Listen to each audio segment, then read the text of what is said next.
ಮೂರು ಜನಗೂ ಇದು passion sir ಇದ್ರ ಬಗ್ಗೆ ಸ್ವಲ್ಪ ಇಂಟ್ರೆಸ್ಟ್ ಜಾಸ್ತಿ ತುಂಬ. ಈಗ ನಾವು ಇದನ್ನ ಸ್ಟಾರ್ಟ್ ಮಾಡಿದ್ದು ಜಸ್ಟ್ ಒಂದು 10,000 ಸ್ಟಾರ್ಟ್ ಮಾಡಿದ್ವಿ. ನಾವು ಜನಗಳಿಗೆ ಸರ್ವಿಸ್ ಕೊಡ್ಬೋದು, ಸೇಲ್ಸ್ ಮಾಡ್ಬೋದು. ಫಿಶಸ್ ಅಲ್ಲಿ ತುಂಬಾ ಇಂಪಾರ್ಟೆಂಟ್ ಸರ್. ಯಾವುದೇ ಒಂದು ಫಿಶ್ ತಗೊಳ್ಳಿ ನೀವು, ಆ ಫಿಶ್ ಹೆಲ್ತ್ ಕೇರ್ ತುಂಬಾ ಇಂಪಾರ್ಟೆಂಟ್. ಆ ಹೆಲ್ತ್ ಕೇರ್ ಹೆಂಗ್ ಮೇಂಟೈನ್ ಮಾಡೋದು ಅನ್ನೋದು ನಾವು ಹೇಳ್ಕೊಡ್ತೀವಿ ನಾವು.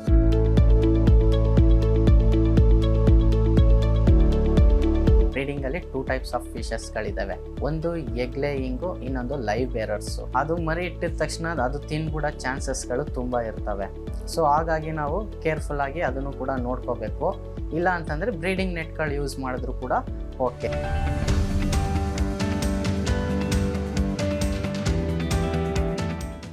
ನಮಗೆ 40% ಇನ್ಕಮ್ ಇದೆ ಸರ್. ನಾವು ಇನ್ವೆಸ್ಟ್ ಮಾಡುವಂಥ ಒಂದು ವಸ್ತುವಲ್ಲಿ 40% ಇನ್ಕಮ್ ಇದೆ. ಬಿಸ್ನೆಸ್ ಅನ್ನೋದು ಚೌಕಟ್ಟಿಲ್ಲದ ಸಾಗರದ ಹಾಗೆ. ಇಲ್ಲಿ ಅವಕಾಶಗಳು ಕಣ್ಮುಂದೆ ಇರ್ತವೆ. ಅವುಗಳನ್ನು ಹುಡುಕಿಕೊಳ್ಳುವ ಚಾಣಾಕ್ಷತೆ ನಮ್ಮಲ್ಲಿರಬೇಕು. ಸಿಕ್ಕ ಅವಕಾಶವನ್ನು ಸಮರ್ಪಕವಾಗಿ ಬಳಸಿಕೊಳ್ಳುವ ಬುದ್ಧಿವಂತಿಕೆ ಇರಬೇಕು. ಎಲ್ಲದಕ್ಕಿಂತ ಹೆಚ್ಚಾಗಿ ಸ್ವಂತ ಉದ್ಯಮದ ಕನಸು ಮತ್ತು ಮಾಡುವ ಕೆಲಸದಲ್ಲಿ ಪ್ಯಾಷನ್ ಇರಬೇಕು. ಅಂಥ ಪ್ಯಾಷನ್ ಇರುವವರ ಸಕ್ಸಸ್ ಗಾಥೆಯ ಬಿಸ್ನೆಸ್ ಇದು. ಅದೇ ಆರ್ನಮೆಂಟಲ್ ಫಿಶ್ ಬಿಸ್ನೆಸ್. ಈ ಉದ್ಯಮ ಕುರಿತಾದ ಕಂಪ್ಲೀಟ್ ರಿಪೋರ್ಟ್ ಇಲ್ಲಿದೆ ನೋಡಿ.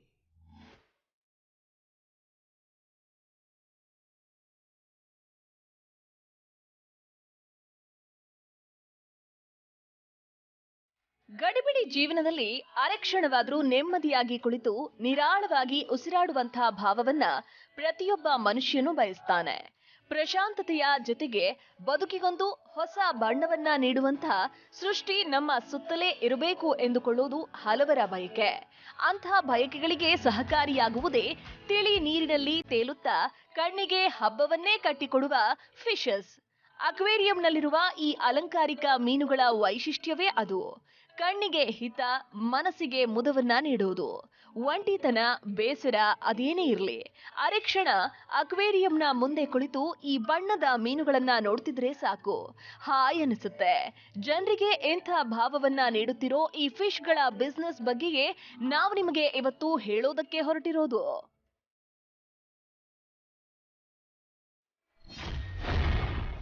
ಇದು 3 ಪದವೀಧರರ ಕನಸಿನ ಬಿಸ್ನೆಸ್. ಅಕ್ವೇರಿಯಂ ಬಿಸ್ನೆಸ್ಗೆ ಇದೆ ಭಾರಿ ಬೇಡಿಕೆ. ಎಸ್, ಆರ್ನಮೆಂಟಲ್ ಫಿಶ್ ಬಿಸ್ನೆಸ್ ಇಂದಿಗೆ ಬಹುತೇಕ ಬೇಡಿಕೆ ಸೃಷ್ಟಿಸಿಕೊಂಡಿರುವ ಉದ್ಯಮ. ಸಿರಿವಂತರಷ್ಟೇ ಅಲ್ಲ, ಸಾಮಾನ್ಯ ವರ್ಗದವರ ಮನೆಯಲ್ಲೂ ಸಣ್ಣದಾದ್ರೂ ಒಂದು ಅಕ್ವೇರಿಯಂ ಇದ್ದೇ ಇರುತ್ತೆ.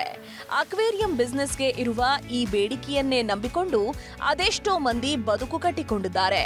ಅಂಥದ್ರಲ್ಲಿ ಈ ಬಗ್ಗೆಯೇ ಅಧ್ಯಯನ ಮಾಡಿ ಈ ಬಿಸ್ನೆಸ್ ಬಗ್ಗೆ ಪ್ಯಾಷನ್ ಇಟ್ಕೊಂಡವರು ಸುಮ್ನಿರ್ತಾರಾ? ಖಂಡಿತ ಇಲ್ಲ. ಈ ಬಿಸ್ನೆಸ್ನ ಆಯಾಮಗಳನ್ನೇ ಬದಲಿಸಿ ಹೊಸದೊಂದು ರೂಪುರೇಷೆ ನೀಡಿ ಸರ್ವಿಸ್ ಜೊತೆಗೆ ಕಮರ್ಷಿಯಲ್ ಟಚ್ ನೀಡ್ತಾರೆ. ಅಂಥ ಪ್ಯಾಷನೇಟ್ ಉದ್ಯಮಿಗಳೇ ಮಂಡ್ಯ ಜಿಲ್ಲೆಯ ಸುಮಂತ್, ಚೇತನ್ ಆರಾಧ್ಯ ಹಾಗೂ ಮನುರಾಜ್.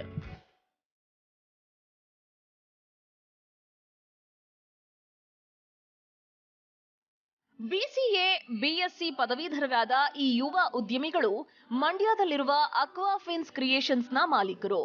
ವಿದ್ಯಾಭ್ಯಾಸಕ್ಕೆ ತಕ್ಕ ಕೆಲಸವಿದ್ರೂ ನಮ್ಮ ಫ್ಯಾಷನ್ ಮೂಲಕವೇ ಸ್ವಂತ ಉದ್ಯಮ ಆರಂಭಿಸ್ತೀವಿ ಎನ್ನುವ ಛಲದೊಂದಿಗೆ ಈ 3 ಜನರು ಸೇರಿ ಶುರು ಮಾಡಿದ ಬಿಸ್ನೆಸ್ ಇಂದಿಗೆ ಇವರನ್ನ ಉದ್ಯಮಿಗಳನ್ನಾಗಿಸುವುದಷ್ಟೇ ಅಲ್ಲ, ಹಲವರಿಗೆ ಉದ್ಯೋಗ ನೀಡುವಷ್ಟು ಬಲಿಷ್ಠಗೊಳಿಸಿದೆ. ಈ ಉದ್ಯಮ ಶುರುವಾಗಿದ್ದು ಹೇಗೆ, ಈ ಉದ್ಯಮವನ್ನೇ ಯಾಕೆ ಆಯ್ಕೆ ಮಾಡಿದ್ರು ಅಂತ ಸುಮಂತ್ ಅವರೇ ಹೇಳ್ತಾರೆ, ಕೇಳಿ. ನಮ್ಮ ಈ ಬಿಸ್ನೆಸ್ ಅಲ್ಲಿ ನಮ್ಮ 3 ಜನ ನಾವು ಏನಿದೀವಿ, ನಮ್ದು ಇದು ಕಂಪ್ನಿ ಅಂಡರಲ್ಲಿ ಇದೀವಿ ಸರ್. ನಮ್ಮ 3 ಜನಗೂ ಇದು ಪ್ಯಾಷನು ಸರ್. ಪ್ರೊಫೆಷನ್, ಅದು ಜನರಿಗೆ ಪ್ರೊಫೆಷನ್ ಥರ ಕಾಣಿಸ್ಬೋದು, ನಮಗೆ ಇದು ಪ್ಯಾಷನ್. ಇದಕ್ಕೆ ನಾವು ಹೆಂಗೆ ಬಂದ್ವಿ ಅಂದರೆ, ನಾವೆಲ್ಲರೂ ಚಿಕ್ಕದ್ರಿಂದನೂ ಇದನ್ನೇ ಸಾಕ್ತಿದ್ದು ಸರ್. ಇದ್ರ ಬಗ್ಗೆ ಸ್ವಲ್ಪ ಇಂಟ್ರೆಸ್ಟ್ ಜಾಸ್ತಿ, ತುಂಬ ಇಂಟ್ರೆಸ್ಟ್ ಇದ್ದಿದ್ದರಿಂದ ನಾವು ಇದ್ರ ಬಗ್ಗೆ ರಿಸರ್ಚ್ ಮಾಡಿ ಸ್ವಲ್ಪ ತಿಳ್ಕೊಳ್ತಾ, ಬೇರೆಯವ್ರು ಸಾಕಿರೋ ಹಾಬಿಸ್ಟ್ಗಳು, ಆ ಮನೆಯಲ್ಲಿ ಸಾಕಿರೋ ಹವ್ಯಾಸಿಗಳಿರ್ತಲ್ಲ ಅವ್ರ ಹತ್ರ ಎಲ್ಲ ತಿಳ್ಕೊಳ್ತಿದ್ವಿ, ನಾವು ಸಾಕ್ತಿದ್ವಿ. ಬಟ್ ನೆಕ್ಸ್ಟ್ ಅದು ಡಿಗ್ರಿ ಲೆವೆಲ್ಗೆ ಬರ್ತಾ ನಾವೇ ಇದನ್ನು ಇನ್ನೂ ಸ್ವಲ್ಪ ಅದ್ರ ಬಗ್ಗೆ ತಿಳ್ಕೊಳ್ಳೋಣ ಅಂತ ನಾವು ಓದಿದ್ದು ಇದ್ರ ಬಗ್ಗೆನೇ ಸರ್. ಉದ್ಯಮಕ್ಕೆ ಬೇಕಾದ ಆರಂಭಿಕ ಬಂಡವಾಳ ಎಷ್ಟು? ಎಸ್, ಪ್ಯಾಷನ್ನ ಮೂಲಕವೇ ಈ ಬಿಸ್ನೆಸ್ಗೆ ಕಾಲಿಟ್ಟಿರುವ ಈ ಯುವ ಉದ್ಯಮಿಗಳಂತೆ ಯಾರು ಬೇಕಾದ್ರೂ ಈ ಬಿಸ್ನೆಸ್ ಮಾಡಬಹುದು. ಆದ್ರೆ ಅದಕ್ಕೂ ಮುಂಚೆ ಒಂದಷ್ಟು ವಿಚಾರಗಳನ್ನ ತಿಳಿದುಕೊಂಡಿರಲೇಬೇಕು. ಅಂಥ ಪ್ರಮುಖ ವಿಚಾರಗಳಲ್ಲಿ ಒಂದು ಬಂಡವಾಳ. ಈ ಉದ್ಯಮವನ್ನ ಮನೆಯಿಂದಲೇ ಆರಂಭಿಸಬಹುದು. ಫಿಶ್ಗಳನ್ನ ಬ್ರೀಡಿಂಗ್ ಮಾಡೋದ್ರಿಂದ ಹಿಡಿದು ಮಾರಾಟದವರೆಗೂ ಮನೆಯಲ್ಲೇ ಉದ್ಯಮ ಮಾಡುವವರು ಇದ್ದಾರೆ. ಆದ್ರೆ ಮಳಿಗೆಯಲ್ಲಿ ಬಿಸ್ನೆಸ್ ಶುರು ಮಾಡೋದಾದ್ರೆ ಆರಂಭಿಕ ಬಂಡವಾಳ ಎಷ್ಟು ಬೇಕಾಗುತ್ತೆ ಅದನ್ನ ಅವರಿಂದಲೇ ತಿಳಿಯೋಣ ಬನ್ನಿ. ಪ್ರೈಮರಿಂದ ಸ್ಟಾರ್ಟ್ ಮಾಡ್ಬೇಕು ಸರ್. ಈಗ ನಾವು ಇದನ್ನು ಸ್ಟಾರ್ಟ್ ಮಾಡಿದ್ದು ಜಸ್ಟ್ ಒಂದು 10,000 ಸ್ಟಾರ್ಟ್ ಮಾಡಿದ್ವಿ. ಅಂಗಡಿ ಬಿಟ್ಟೆ ನಾವೊಂದು ಹಳೆ ಮನೆಯಲ್ಲಿ ಜಾಗದಲ್ಲಿ ಸ್ಟಾರ್ಟ್ ಮಾಡಿದ್ದು, ಅಲ್ಲಿಂದ ಹಿಡಿದು ಇವತ್ತವರೆಗೂ ಇದು ಮಾಡಿದ್ದೀವಿ. ಬಟ್ ಒಂದು ಮಿನಿಮಮ್ ಇನ್ವೆಸ್ಟ್ಮೆಂಟ್ ಅಂತ ಬಂದರೆ ಒಂದು 10 lakh ಆದರೂ ಇದ್ದರೆ ಮ್ಯಾಕ್ಸಿಮಮ್ ನಾವು ಅಕ್ವೇರಿಯಮ್ಗೆ ಬೇಕಾದಂಥ ಎಲ್ಲ ಆಕ್ಸೆಸರೀಸ್ನು ನಾವು ಜನಗಳಿಗೆ ಸರ್ವಿಸ್ ಕೊಡ್ಬೋದು, ಸೇಲ್ಸ್ ಮಾಡ್ಬೋದು. ಸುಮಂತ್ ಅವರು ಹೇಳಿದಂತೆ 10,000 ರೂಪಾಯಿಂದಲೂ ಈ ಬಿಸ್ನೆಸ್ ಆರಂಭಿಸೋಕೆ ಅವಕಾಶವೇನೋ ಇದೆ. ಆದ್ರೆ ಅದಕ್ಕೂ ಮುಂಚೆ ಇದರ ಮಾರುಕಟ್ಟೆಯ ಬಗ್ಗೆಯೂ ತಿಳಿದುಕೊಂಡಿರ್ಲೇಬೇಕಲ್ವಾ? ನಿಮಗ್ ಗೊತ್ತಾ, ಈ ಆರ್ನಮೆಂಟಲ್ ಫಿಶ್ ಗಳಿಗೆ ಜಾಗತಿಕವಾಗಿ ಭಾರಿ ಬೇಡಿಕೆ ಇದೆ. ಅಧ್ಯಯನಗಳ ಪ್ರಕಾರ ದಿನದಲ್ಲಿ ಕನಿಷ್ಠ 10 ರಿಂದ 30 ನಿಮಿಷಗಳವರೆಗೆ ಅಕ್ವೇರಿಯಂನಲ್ಲಿನ ಫಿಶ್ ಗಳನ್ನ ನೋಡೋದ್ರಿಂದ ಬ್ಲಡ್ ಪ್ರೆಷರ್, ಸ್ಟ್ರೆಸ್ ಕಡಿಮೆಯಾಗುತ್ತಂತೆ. ಆಂಗ್ಸೈಟಿ ಇರುವವರ ಮೂಡ್ ಸರಿಪಡಿಸೋದ್ರ ಜೊತೆಗೆ ಹಾರ್ಟ್ ರೇಟ್ ಉತ್ತಮವಾಗಿರುವುದಕ್ಕೂ ಅಲಂಕಾರಿಕ ಮೀನುಗಳು ಸಹಾಯ ಮಾಡುತ್ತವೆ. ಹಾಗಾಗಿಯೇ ದಿನದಿಂದ ದಿನಕ್ಕೆ ಅಕ್ವೇರಿಯಂಗಳನ್ನ ಕೊಂಡುಕೊಳ್ಳುವವರ, ಈ ಮೀನುಗಳನ್ನ ಸಾಕುವವರ ಸಂಖ್ಯೆ ಹೆಚ್ಚುತ್ತಿದೆ.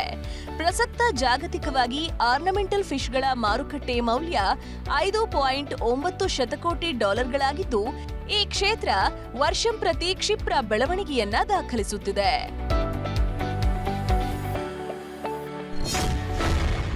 ಬಿಸ್ನೆಸ್ ಕ್ಲಿಕ್ ಆಗೋಕೆ ಈ ಟ್ರಿಕ್ಸ್ ಇರಲೇಬೇಕು. ಆರಂಭಿಕ ಬಂಡವಾಳ, ಮಾರುಕಟ್ಟೆಯನ್ನೇನೋ ತಿಳಿದುಕೊಂಡ್ವಿ. ಅದೇ ರೀತಿ ಮತ್ತೊಂದು ವಿಚಾರವೂ ಮುಖ್ಯ. ಅದೇನಂದ್ರೆ ಉದ್ಯಮದ ಪಾರ್ಟಿಷಿಯನ್ಸ್. ಬಿಸ್ನೆಸ್ನ ಕೆಲಸ ಕಾರ್ಯಗಳನ್ನ ಹೇಗೆ ವಿಭಜಿಸಿಕೊಳ್ಳಬೇಕು, ಆಕ್ವಾಫಿನ್ಸ್ ನಲ್ಲಿ ಬಿಸ್ನೆಸ್ ಕಾರ್ಯವೈಖರಿ ಹೇಗಿದೆ ಅಂತ ಸುಮಂತ್ ಹೇಳ್ತಾರೆ, ಕೇಳಿ.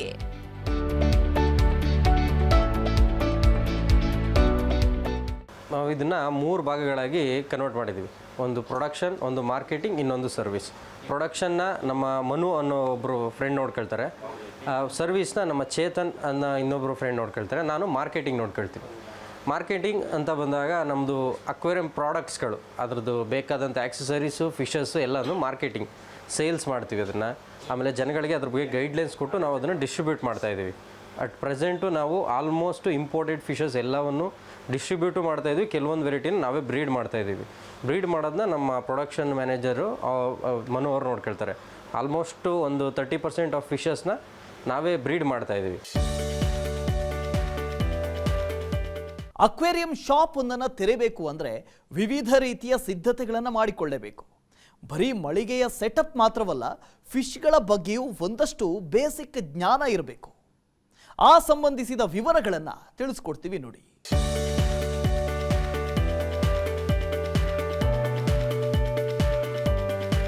ಯಾವುದೇ ಬಿಸ್ನೆಸ್ ಆರಂಭಿಸಬೇಕು ಅಂದ್ರೂ ಅದಕ್ಕೆ ಲೈಸೆನ್ಸ್ ಪಡೆಯೋದು ಕಡ್ಡಾಯ. ಅಕ್ವೇರಿಯಂ ಬಿಸ್ನೆಸ್ಗೂ ಉದ್ದಿಮೆ ಪರವಾನಗಿಯ ಅಗತ್ಯವಿದೆ. ಕಚ್ಚಾ ವಸ್ತುಗಳನ್ನ ಆಮದು ಮಾಡಿಕೊಳ್ಳುವುದಿದ್ರೆ ಆ ಸಂಬಂಧಿಸಿದ ತೆರಿಗೆ ದಾಖಲೆ, GST ದಾಖಲೆಯನ್ನು ಹೊಂದೋದು ಅಗತ್ಯ. ಇನ್ನು ಜಾಗದ ವಿಚಾರಕ್ಕೆ ಬರೋದಾದ್ರೆ ಮೊದಲೇ ಹೇಳಿದಂತೆ ಮನೆಯಿಂದಲೂ ಈ ಬಿಸ್ನೆಸ್ ಆರಂಭಿಸಬಹುದು. ಮಳಿಗೆಯನ್ನ ಆರಂಭಿಸ್ತೀವಿ ಅಂದ್ರೆ 14x18 ಜಾಗವಿದ್ರೂ ಬೇಕಾಗುತ್ತೆ. ಈ ಸಿದ್ಧತೆಗಳ ಬಳಿಕ ವ್ಯವಹಾರದ ರೂಪುರೇಷೆ ಸಿದ್ಧವಾಗಬೇಕು. ಆ ಬಗ್ಗೆ ಅಕ್ವಾಫಿನ್ಸ್ನ ಟೆಕ್ನಿಕಲ್ ಹೆಡ್ ಚೇತನ್ ಆರಾಧ್ಯ ತಿಳಿಸಿಕೊಡ್ತಾರೆ ನೋಡಿ.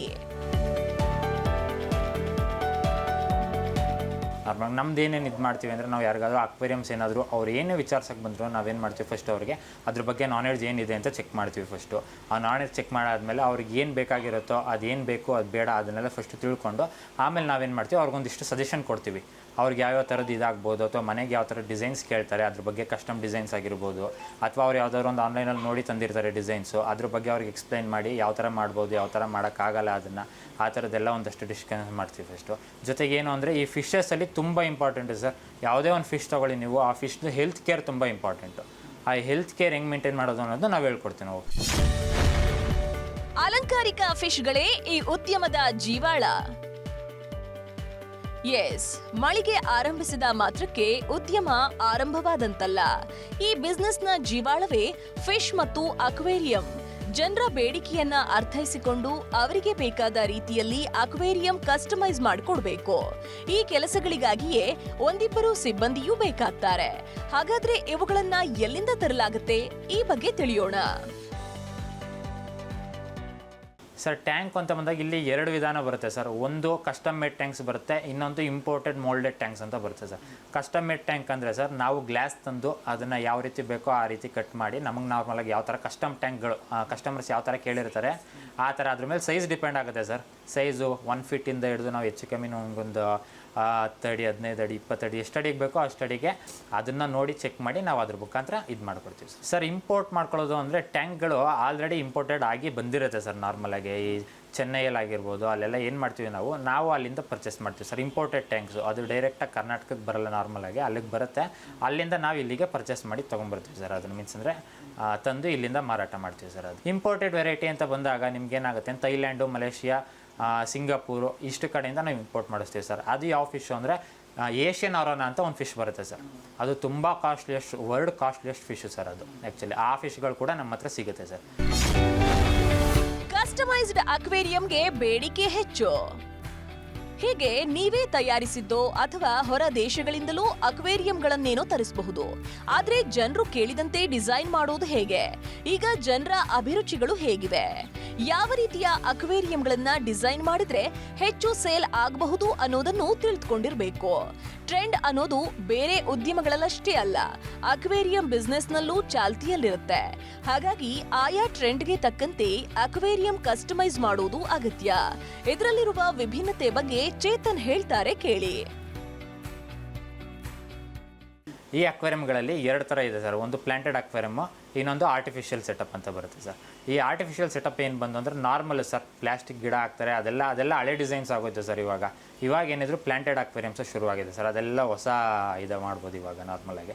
ಹಂಗಾಗಿ ನಾವೇನು ಮಾಡ್ತೀವಿ ಅಂದರೆ ಆ ಗಿಡಗಳು, ಪ್ರತಿಯೊಂದು ಗಿಡ ಪ್ಲಾಂಟೆಡ್ ಟ್ಯಾಂಕ್ ಅಂದರೆ ಅಲ್ಲಿ ಒರಿಜಿನಲ್ ಪ್ಲಾಂಟ್ಸ್ ಏನು ಹೇಳ್ತೀವಿ ನಾವು, ಈಗ ಹೊರಗಡೆ ಗಿಡ ಮರ ನೋಡ್ಬೋದು ನೀವು. ಅದೇ ಥರ ಅಕ್ವೇರಿಯಂ ಒಳಗಡೆನೂ ಅಕ್ವಾಟಿಕ್ ಪ್ಲಾಂಟ್ಸ್ ಅನ್ನೋದು ಒಂದು ಬರುತ್ತೆ ಸರ್ ಕಾನ್ಸೆಪ್ಟು. ಆ ಅಕ್ವಾಟಿಕ್ ಪ್ಲಾಂಟ್ಸ್ ಕೂಡ ನಮ್ಮ ನೇಚರಲ್ಲೇ ಸಿಗುವಂಥದ್ದು ಅದನ್ನೂ. ಬಟ್ ಅದು ಇಲ್ಲೇ ಎಲ್ಲ ಸಿಗುತ್ತೆ ಅಂತಲ್ಲ, ಬೇರೆ ಬೇರೆ ಕಂಟ್ರಿಯಿಂದ ಆಗಿರ್ಬೋದು, ಅಲ್ಲಿಂದ ಎಲ್ಲ ಎಕ್ಸ್ಪೋರ್ಟು ಇಂಪೋರ್ಟ್ ಎಲ್ಲ ಇದು ಮಾಡ್ತೀವಿ ನಾವೇನೆ. ಅಕ್ವೇರಿಯಂಗಳನ್ನ ಪ್ಲಾಂಟ್ ಮಾಡಿ ಫಿಶ್ಗಳನ್ನ ತರಿಸಿಟ್ರೆ ಬಿಸ್ನೆಸ್ ನಡೆಸೋಕೆ ಖಂಡಿತ ಆಗಲ್ಲ. ಅವುಗಳಿಗೆ ಅಗತ್ಯವಾದ ಪರಿಕರಗಳು ಕೂಡ ಬೇಕಾಗುತ್ತೆ. ಫಿಶ್ ಶೆಲ್ಫ್ ಲೈಫ್ ವಿಚಾರದಲ್ಲಿ ಈ ಪರಿಕರಗಳು ಮಹತ್ತರ ಪಾತ್ರ ವಹಿಸುತ್ತವೆ. ಹಾಗಾದ್ರೆ ಈ ಬಿಸ್ನೆಸ್ಗೆ ಬೇಕಾದ ಅಗತ್ಯ ಪರಿಕರಗಳು ಏನೇನು ಅಂತ ನೋಡೋಣ ಬನ್ನಿ.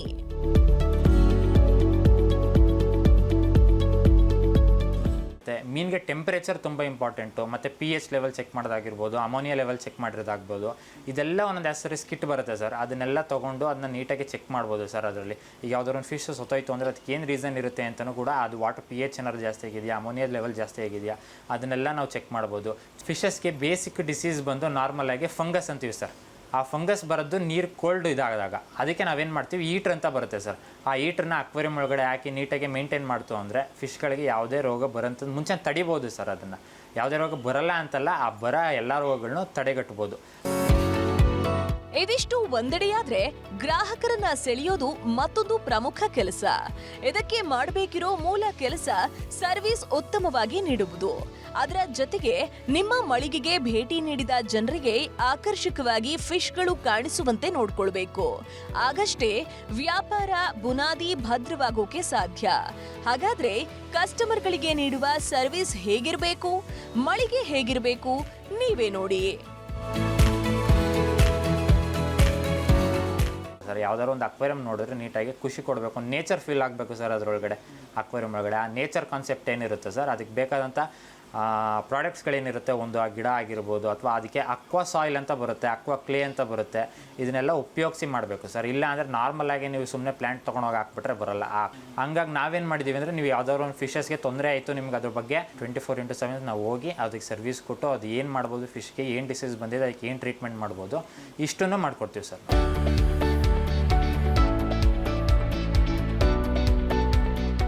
ಅಲಂಕಾರಿಕ ಫಿಶ್ಗಳೇ ಈ ಉದ್ಯಮದ ಜೀವಾಳ ಅನ್ನೋದನ್ನು ಈಗಾಗಲೇ ನೋಡಿದ್ವಿ.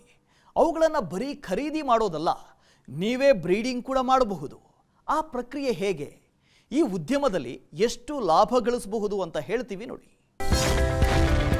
ಫಿಶ್ ಬ್ರೀಡಿಂಗ್ ಮಾಡೋದು ಹೇಗೆ? ಈ ಉದ್ಯಮದ one of the major department ಅಂದ್ರೆ ಅದು ಪ್ರೊಡಕ್ಷನ್, ಅಂದ್ರೆ ಮೀನುಗಳ ಬ್ರೀಡಿಂಗ್. ಅಕ್ವಾಫಿನ್ಸ್ ನಲ್ಲಿ ಮಾರಾಟ ಮಾಡಲಾಗ್ತಿರುವ ಫಿಶ್ಗಳ ಪೈಕಿ 30% ಫಿಶ್ಗಳನ್ನ ಅವರೇ ಬ್ರೀಡಿಂಗ್ ಮಾಡ್ತಿದ್ದಾರೆ. ಈ ಬ್ರೀಡಿಂಗ್ ಪ್ರಕ್ರಿಯೆಗಳು ಹೇಗೆ? ಯಾವ ಫಿಶ್ಗಳನ್ನ ಬ್ರೀಡಿಂಗ್ ಮಾಡಲು ಸಾಧ್ಯವಿದೆ? ಅವುಗಳ ವೈಶಿಷ್ಟ್ಯತೆ ಏನು ಅಂತ ಅಕ್ವಾಫಿನ್ಸ್ ನ ಪ್ರೊಡಕ್ಷನ್ ಹೆಡ್ ಮನುರಾಜ್ ಹೇಳ್ತಾರೆ, ಕೇಳಿ.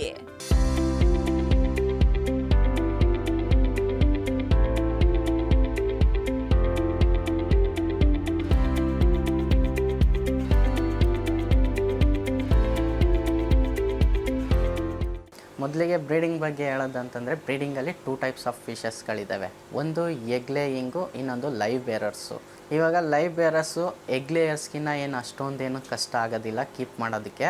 ಬಟ್ ಇದರಲ್ಲಿ ಗಮನಿಸಬೇಕಾದಂಥ ವಿಚಾರಗಳು ಏನಂತಂದರೆ ಅದು ಮರಿ ಇಟ್ಟಿದ ತಕ್ಷಣ ಅದು ತಿನ್ಬಿಡೋ ಚಾನ್ಸಸ್ಗಳು ತುಂಬ ಇರ್ತವೆ.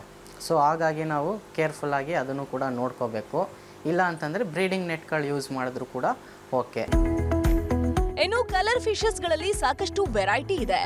Guppy fishes, fat fishes, zebra, oscar, ಫ್ಲೋರಾನ್, ಹೀಗೆ ವಿವಿಧ ರೀತಿಯ ಫಿಶ್ಗಳಿದ್ದು ಅವುಗಳಿಗೆಲ್ಲ ಅದರದ್ದೇ ಆದ ಬೇಡಿಕೆಯೂ ಇದೆ. ಬೇಡಿಕೆಗೆ ತಕ್ಕಂತೆ ಫಿಶ್ಗಳನ್ನ ಬ್ರೀಡ್ ಮಾಡಬೇಕು. ಬ್ರೀಡ್ ಮಾಡಿದ್ದಷ್ಟೇ ಅಲ್ಲ, ಅವುಗಳ ಆರೋಗ್ಯದ ಬಗ್ಗೆಯೂ ಕಾಳಜಿ ವಹಿಸಬೇಕು. ಎಗ್ ಲೇಯಿಂಗ್ ಸೆಟಪ್ ಮಾಡೋದ್ರಿಂದ ಶುರುವಾಗಿ ಫಿಶ್ಗಳಿರುವ ನೀರಿನ ಟೆಂಪರೇಚರ್ ವರೆಗೂ ಎಲ್ಲವೂ ತೀರಾ ಅಗತ್ಯ. ಹಾಗಾದ್ರೆ ಮನುರಾಜ್ ಯಾವೆಲ್ಲ ಫಿಶ್ಗಳ ಬ್ರೀಡಿಂಗ್ ಮಾಡ್ತಾರೆ, ಅವುಗಳ ಕೇರ್ ಹೇಗ್ ಮಾಡಬೇಕು ಅಂತ ಅವರಿಂದಲೇ ತಿಳಿಯೋಣ.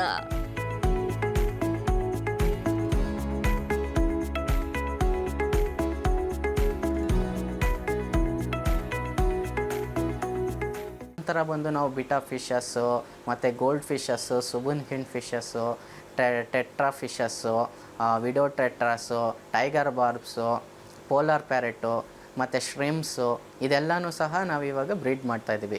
ಆಲ್ಮೋಸ್ಟ್ ಫಿಶಸ್ಸು 20-22 ಇಂದ 28-30 ಡಿಗ್ರಿ ಸೆಲ್ಸಿಯಸ್ ಗಂಟ ಅವುಗಳು ಆ ಟೆಂಪ್ರೇಚರಲ್ಲಿದ್ದರೆ ಏನೂ ತೊಂದರೆ ಆಗಲ್ಲ. ಈ ಟೆಂಪರೇಚರ್ಗಿನ್ನ ಜಾಸ್ತಿ ಆಗೋದು ಅಥವಾ ಕಮ್ಮಿ ಆದಾಗ ಫಿಶಸ್ಗಳಿಗೆ ಸಿಕ್ಕಾಗುವಂಥ ಚಾನ್ಸಸ್ಗಳಿರುತ್ತೆ. ಆ ಟೈಮಲ್ಲಿ ನಾವು ಅವುಗಳಿಗೆ ಮೆಡಿಸನ್ಸ್ಗಳು ಕೊಡಬೇಕಾಗುತ್ತೆ. ಅದರ ಮೆಡಿಸನ್ ಅಂದರೆ ಬ್ಲೂ ಮೆಡಿಸನ್ ಬರುತ್ತೆ, ಮತ್ತು ಅದಕ್ಕೆ ಟೆಟ್ರಾಸೈಕ್ಲಿನು, ಈ ಥರದ್ದೆಲ್ಲ ನಾವು ಮೆಡಿಸನ್ ಹಾಕಿದ್ರೆ ಅದು ಕ್ಯೂರ್ ಆಗುತ್ತೆ. ಲೈವ್ ಬೇರರ್ ಫಿಶಸ್ಗಳು ಬಂದು ನಾವು ಬ್ರೀಡ್ ಮಾಡಿದ್ಮೇಲೆ ಅದಕ್ಕೆ ಸ್ಮಾಲ್ ಪೆಲೆಟ್ಸ್ಗಳು ಕೊಡಬೇಕಾಗುತ್ತೆ. ಮತ್ತು ಅದನ್ನು ಫೀಡಿಂಗಿಗೆ ಬಂದು ಲೈವ್ ವರ್ಮ್ಸ್ಗಳು ಇದೆಲ್ಲ ಬಂದು ಅದಕ್ಕೆ ಕೊಡಬೇಕಾಗುತ್ತೆ. ಬ್ರೀಡಿಂಗ್ ಪ್ರೋಸೆಸ್, ಫಿಶ್ಗಳನ್ನ ಕೇರ್ ಮಾಡೋದು ಹೇಗೆ ಅನ್ನೋದನ್ನೆಲ್ಲ ನೋಡಿದ್ವಿ. ಈಗ ಅವುಗಳ ಬೆಲೆ ನಿರ್ಧಾರ ಮಾಡೋದು ಹೇಗೆ, ಯಾವೆಲ್ಲ ಬೆಲೆಯಲ್ಲಿ ಫಿಶ್ಗಳು ಸಿಗುತ್ತವೆ ಅನ್ನೋದನ್ನು ನೋಡೋಣ. ಈಗ ಪ್ರೊಡಕ್ಷನ್ ಹೆಂಗಾಗ್ತಾ ಇದೆ, ಈಗ ಒಂದು ಮೀನು ಜಾಸ್ತಿ ಉತ್ಪತ್ತಿ ಆಗ್ತಾ ಇದೆ ಚೀಪ್ ಆ್ಯಂಡ್ ಬೆಸ್ಟಲ್ಲಿ ಅಂತ ಬಂದಾಗ ಅದ್ರ ರೇಟ್ ಕಡಿಮೆ ಇರುತ್ತೆ, ಬಿಲೋ 10 ರೂಪೀಸ್ ಒಳಗಡೆ ಇರುತ್ತೆ. ಅದು ತುಂಬ ಪ್ರೊಡಕ್ಷನ್ನು ಜಾಸ್ತಿ ಇರುತ್ತೆ, ಡಿಮ್ಯಾಂಡು ಮೀಡಿಯಮ್ ಆಗಿರುತ್ತೆ.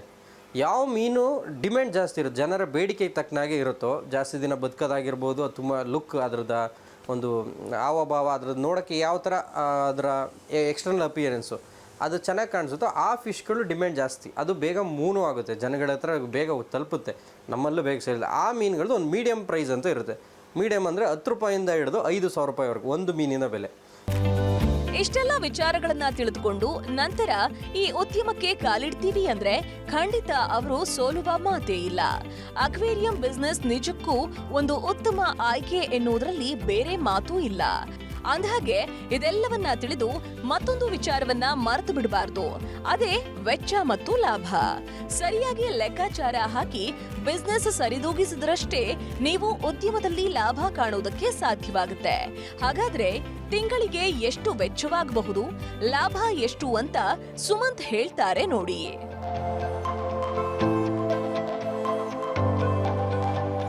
ಅಟ್ ಎ ಟೈಮ್ ಪ್ರತಿ ತಿಂಗಳು ನಮ್ಮ ಶೋರೂಮಲ್ಲಿ ಮ್ಯಾಕ್ಸಿಮಮ್ 6-7 ಲಕ್ಷ ರೂಪಾಯಿ ಆಗುವಂಥ ಫಿಶ್ ಇರುತ್ತೆ. ಅದಕ್ಕೆ ಮೇಂಟೆನೆನ್ಸ್ ಚಾರ್ಜು ನಮಗೆ 30% ಮೇಂಟೆನೆನ್ಸ್ ಚಾರ್ಜು ಖರ್ಚು ಬೀಳ್ತಿದೆ ಸರ್. 30%, ಅದ್ರದ್ದು 1 ಲಕ್ಷ ಇತ್ತು ಅಂದರೆ ನಮಗೆ ಅದ್ರ 30,000 ರೂಪಾಯಿನೇ ನಮ್ಮ ಇದು ಬೀಳ್ತಾ ಇದೆ. ಬಟ್ ಅದು ನಮಗೆ ಪರವಾಗಿಲ್ಲ ಸರ್. ಇನ್ನು ಪ್ರಾಫಿಟ್ ವಿಷಯಕ್ಕೆ ಬಂದಾಗ ಈ ಪ್ರಾಫಿಟ್ ಡಿಪೆಂಡ್ ಆಗೋದು ಆ ಒಂದು ಓನರ್ ಮೇಲೆ, ಆ ಶಾಪ್ಕೀಪರ್, ಅವನ ಅಂಗಡಿಯವನು ಬುದ್ಧಿವಂತಿಕೆ ಉಪಯೋಗಿಸಿ ಯಾವ ಥರ ಅದನ್ನು ಬಳಸ್ತಾನೆ ಅನ್ನೋದ್ರ ಮೇಲೆ ಡಿಪೆಂಡ್ ಆಗ್ತದೆ. ಈಗ ಅಟ್ ಪ್ರೆಸೆಂಟು ಬೇರೆಯವ್ರ ಬಗ್ಗೆ ನಾವು ಕ್ಯಾಲ್ಕುಲೇಟ್ ಮಾಡಿಲ್ಲ. ನಮ್ಮ ಶೋರೂಮ್ದು ಒಂದು ಮಾರ್ಕೆಟಿಂಗ್ ಪ್ರಕಾರ ನಾವು ಕ್ಯಾಲ್ಕುಲೇಟ್ ಮಾಡಿ ಅಟ್ ಪ್ರೆಸೆಂಟ್ ಇನ್ಕಮ್ ಬರ್ತಾ ಇರೋದು ನಮಗೆ 40% ಇನ್ಕಮ್ ಇದೆ ಸರ್. ನಾವು ಇನ್ವೆಸ್ಟ್ ಮಾಡುವಂಥ ಒಂದು ವಸ್ತುವಲ್ಲಿ 40% ಇನ್ಕಮ್ ಇದೆ. ಉದ್ಯಮಕ್ಕೆ ಸಾಲ ಸೌಲಭ್ಯ ಪಡೆಯುವುದು ಹೇಗೆ? ಲಾಭದ ಬಗ್ಗೆ ತಿಳಿದುಕೊಂಡಂತೆಯೇ ಉದ್ಯಮಿಗಳಿಗೆ ಒತ್ತಾಸೆಯಾಗುವ ಮತ್ತೊಂದು ಅಂಶವಿದೆ, ಅದೇ ಸಾಲ ಸೌಲಭ್ಯ.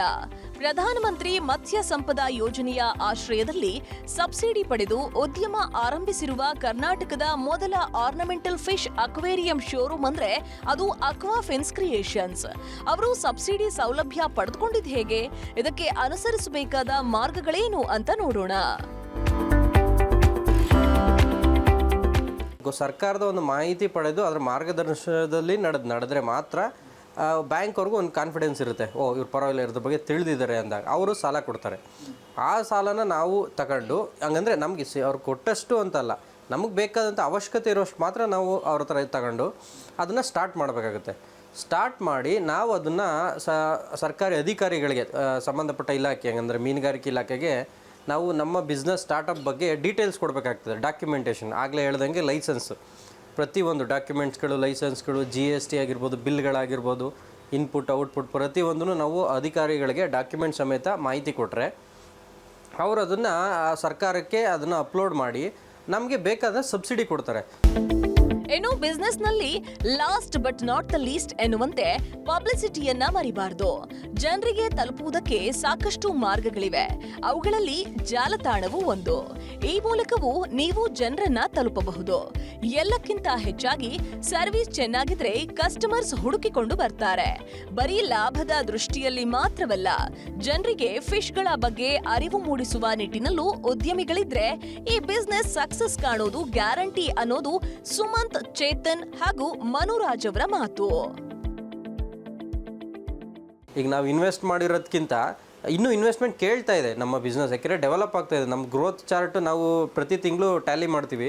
ನಮ್ಮ ಗ್ರೋತ್ ಚಾರ್ಟ್ ನಾವು ಸ್ಟಾರ್ಟ್ ಮಾಡಿ ಆ ದಿನದಿಂದ ಇವತ್ತಿನವರೆಗೂ ಗ್ರೋತ್ ಆಗ್ತಾನೇ ಇದೆ ಹೊರತು ಯಾವತ್ತೂ ಇಳಿದಿಲ್ಲ. ಅದರಿಂದ ನಮ್ಮ ಇನ್ಕಮ್ಮು ಚೆನ್ನಾಗಿದೆ ಸರ್, ಅಷ್ಟೇ. ಒಟ್ಟಾರೆ ಉದ್ಯಮದ ಬಗ್ಗೆ ಆಸಕ್ತಿ ವಹಿಸಿ ಬಂದ್ರೆ ಯಾರು ಬೇಕಾದ್ರೂ ಈ ಉದ್ಯಮವನ್ನ ಮುನ್ನಡೆಸಬಹುದು. ಆದ್ರೆ ಈ ಬಗ್ಗೆ ತಿಳುವಳಿಕೆ ಇರಬೇಕು. ಶ್ರದ್ಧೆ, ಶ್ರಮದ ಜೊತೆಗೆ ತಿಳುವಳಿಕೆಯನ್ನು ಈ ಉದ್ಯಮ ಬೇಡುತ್ತೆ. ಇಷ್ಟಿದ್ರೆ ಯಶಸ್ಸು ಸಾಧ್ಯ ಅನ್ನೋದಕ್ಕೆ ಈ ಯುವ ಉದ್ಯಮಿಗಳೇ ನಿದರ್ಶನವೆಂದ್ರೂ ಅತಿಶಯೋಕ್ತಿ ಏನಲ್ಲ.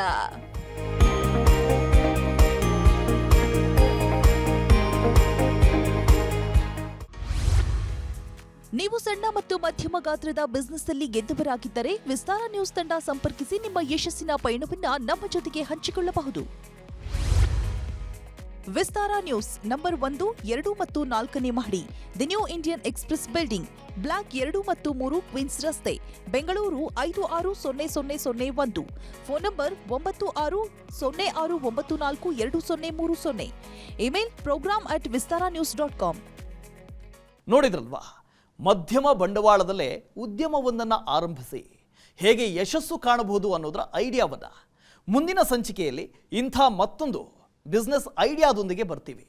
ಮತ್ತಷ್ಟು ಬಿಸ್ನೆಸ್ ಮಾಹಿತಿಗಾಗಿ ವಿಸ್ತಾರ ಬಿಸ್ನೆಸ್ ಯೂಟ್ಯೂಬ್ ಚಾನಲ್ ಸಬ್ಸ್ಕ್ರೈಬ್ ಮಾಡೋದನ್ನು ಮರಿಬೇಡಿ.